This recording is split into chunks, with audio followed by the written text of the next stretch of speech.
ശബരിമലയിലെ വികസന പ്രവർത്തനങ്ങളെക്കുറിച്ച് കൂടി എനിക്ക് പറഞ്ഞു പോകണമെന്ന് തോന്നുന്നു. കാരണം ഈ റോപ്പ് വേ ഇപ്പോൾ ഇതിൻ്റെ പ്രധാനപ്പെട്ട കാരണം എന്ന് പറയുന്നത് ഈ ആളുകൾക്ക് കൂടുതലും നടന്നു കയറുന്നത് തന്നെയാണ് അവരുടെ ആചാരപരമായ ഇഷ്ടം. പക്ഷേ വയ്യാത്ത ആളുകളുണ്ടല്ലോ, അവരൊക്കെ ഇപ്പോൾ ഈ ഡോളി സംവിധാനത്തിലാണ് പോയിക്കൊണ്ടിരിക്കുന്നത്. അപ്പോൾ അതിന് പകരം റോപ്പ് വേ പോലുള്ള കാര്യങ്ങൾ തയ്യാറാകുന്നു എന്നതാണ് ഏറ്റവും പ്രധാനപ്പെട്ട കാര്യമായിട്ട് നമ്മുടെ മുൻപിലേക്ക് വരുന്നത്.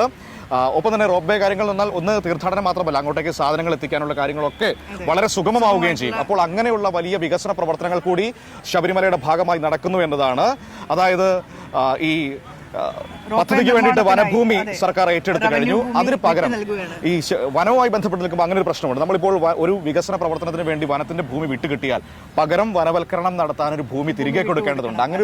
അങ്ങനൊരു നടപടിക്രമമുണ്ട് വനംവകുപ്പുമായി ബന്ധപ്പെട്ട് രാജ്യം എമ്പാടും നിൽക്കുന്നതാണ്. അപ്പോൾ നമ്മളിപ്പോൾ ശബരിമലയിൽ വികസന പ്രവർത്തനങ്ങൾക്കായി ഭൂമി ഏറ്റെടുക്കുമ്പോൾ അതിന് പകരമായി റവന്യൂ ഭൂമി വിട്ടുകൊടുക്കുന്നതിനുള്ള നടപടികൾക്കും സർക്കാർ ഉത്തരവായിരിക്കുന്നു എന്നതാണ് അതുമായി ബന്ധപ്പെട്ട് പറയാനുള്ളത്. അപ്പോൾ അധികം വൈകാതെ തന്നെ ഈ കാര്യവും യാഥാർത്ഥ്യമാകും. റോപ്പ് വേ സംവിധാനവും യാഥാർത്ഥ്യമാകും എന്നുള്ളതാണ് ആ റിപ്പോർട്ട് കൂടെ കണ്ടത്.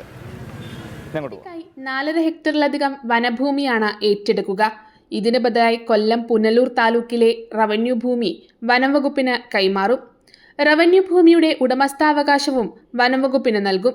ഇത്തരത്തിൽ നിയമ നടപടികൾ സ്വീകരിച്ചാണ് സർക്കാർ ഉത്തരവ്. കേന്ദ്ര പരിസ്ഥിതി, വനം, കാലാവസ്ഥാ മന്ത്രാലയം എന്നിവ പുറപ്പെടുവിച്ച മാർഗനിർദ്ദേശപ്രകാരം വനവൽക്കരണത്തിനായിട്ടാണ് ഈ ഭൂമി വനംവകുപ്പിന് കൈമാറുന്നതെന്ന് ഉത്തരവിൽ നിർദ്ദേശിച്ചിട്ടുണ്ട്. പമ്പ ഹിൽ ടോപ്പിൽ നിന്ന് തുടങ്ങി മാളികപ്പുറം പോലീസ് ബാരക്കിന് സമീപം അവസാനിക്കും വിധമാണ് നിർദ്ദിഷ്ട റോപ്പ് വേ.